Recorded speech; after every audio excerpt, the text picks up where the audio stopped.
తమిళనాడు ముఖ్యమంత్రి టీవీకే అధినేత విజయ్ కి రాజకీయ అనుభవం లేదు అన్నది తెలిసిందే. దానికి తోడు ఆయనకు కొన్ని నిశ్చిత అభిప్రాయాలు ఉన్నాయి. ఆయన తన ఫిలాసఫీకి కట్టుబడి ఉంటారు. అయితే రాజకీయాల్లోకి వచ్చినప్పుడు అందరూ అధినాయకుడు చేసిన ప్రతి పనిని చూస్తారు. ఇక ముఖ్యమంత్రి స్థానంలో కూర్చున్న తర్వాత ప్రతి చర్య జనాలు సీసీ కెమెరా పెట్టి మరీ స్కానింగ్ చేస్తారు. తమిళనాడు గడ్డ అంటేనే చైతన్యవంతమైనది. 8 కోట్ల మంది జనాభా ఉన్నారు. అలాంటి చోట ముఖ్యమంత్రిగా విజయ్ అయిపోయారు. ఆయనకు పాలనా అనుభవం లేదు. అయితే ఆయనకు ఆశలు ఉన్నాయి, ఆశయాలు కూడా ఉన్నాయి. వీటిని రాజకీయ చట్రంలో, పాలన చట్రంలో ఇమర్చుకుని విపక్షాల విమర్శల బెడద నుంచి తప్పించుకుని చాలా చాకచక్యంగా మనన పొందాలి. తాను అనుకున్నది నెగ్గించుకోవాలి అంటే సర్వజనామోదం ఉండేలా చూసుకునేలా వ్యూహాలు ఉండాలి. విజయ్ విషయంలో ఇవి కరువు అవుతున్నాయా అన్న చర్చ అయితే తొలి 10 రోజుల్లో పాలనలో మొదలైంది అని అంటున్నారు. తాజాగా ముఖ్యమంత్రి విజయ్ ఎల్టీటీఈ వ్యవస్థాపకుడు ప్రభాకరన్ కి నివాళులు అర్పించారు. శ్రీలంక అంతర్యుద్ధం ముగిసిన వార్షికోత్సవం అయిన మే 18న ప్రపంచవ్యాప్తంగా ఉన్న తమిళ ప్రవాసుకులకు సంఘీభావం తెలుపుతూ ముఖ్యమంత్రి విజయ్ సోషల్ మీడియా ద్వారా పోస్ట్ చేశారు. 2009లో ముల్లివాయ్కల్లో ప్రాణాలు కోల్పోయిన వారికి నివాళులు అర్పిస్తున్న ఆయన ఒక సందేశాన్ని అందించారు. అయితే విజయ్ ఎల్టీటీ విషయంలో ఈ విధంగా సింపతిగా ఉండడం తొలిసారి కాదు. నాగపట్టినంలో జరిగిన ఒక ఎన్నికల ర్యాలీలో విజయ్ గతంలో ప్రభాకరన్ పరోక్షంగా ప్రస్తావిస్తూ ఆయన శ్రీలంక తమిళీల పట్ల తల్లి లాంటి ఆప్యాయత చూసిన నాయకుని కితాబ్గా ఇచ్చిన అప్పట్లో కూడా చర్చ తెరలేపారు. తాజా నివాళి రాజకీయంగా దుమారమే రేపుతుంది. ఎల్టీటీఈ ప్రభాకరన్ రాజీవ్ గాంధీ హత్య కేసులో ప్రధాన సూత్రధారి అని గుర్తు చేస్తున్నారు.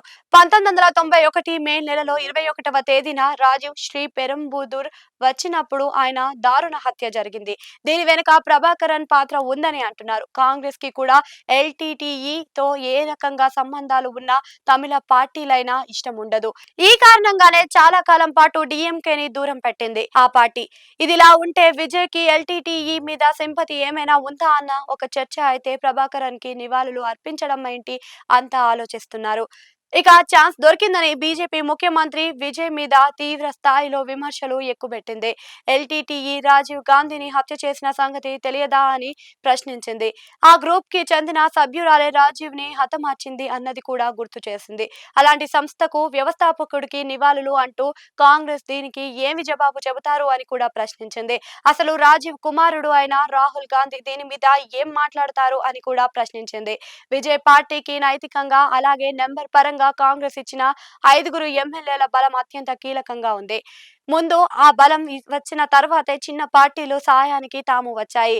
అలా బోటాబోటీ మెజారిటీతో ప్రభుత్వం ఏర్పాటు అయింది. ఈ నేపథ్యంలో విజయ్ తెలిసి చేశారో లేక తెలియక చేశారో అన్నది పక్కన పెడితే ఎల్టీటీఈ వ్యవస్థాపకుడి నివాళి అన్నది ఖచ్చితంగా కాంగ్రెస్ కి ఆగ్రహం తెప్పిస్తుంది అని అంటున్నారు. గతంలో డిఎంకేనే చాలా ఏళ్ల పాటు కాంగ్రెస్ పెద్దలు క్షమించలేదని కూడా గుర్తు చేస్తున్నారు.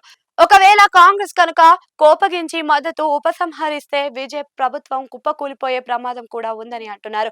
ఇప్పటికే మాజీ సీఎం స్టాలిన్ అయితే 6 నెలల పాటే విజయ్ ప్రభుత్వం అధికారంలో ఉంటుందని చెబుతున్నారు. ఏ క్షణమైనా ఎన్నికలు రావచ్చు అని కూడా అంటున్నారు. అలాంటి నేపథ్యంలో విజయ్ చేసిన ఈ పనితో ఏమైనా జరుగుతుందా అన్నది కూడా కంగారు అయితే టీవీకే పార్టీలో ఉంది అని చెబుతున్నారు.